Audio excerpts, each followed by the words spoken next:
It's a dodgy VAX OnePwr battery, so let's see how to get inside then.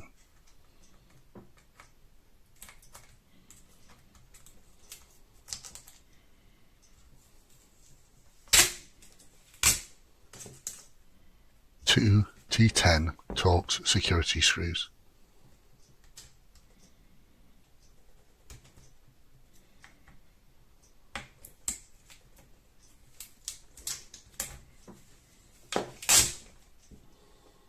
Same on this side. Let's get those out.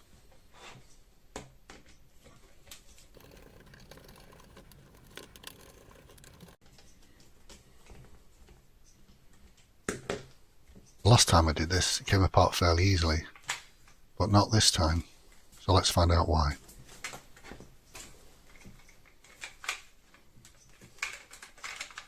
Yep, that's pretty solid. So what are the extra little holes for? This is a 1mm Allen key. You have to put a fair amount of pressure, but you'll actually feel it pop.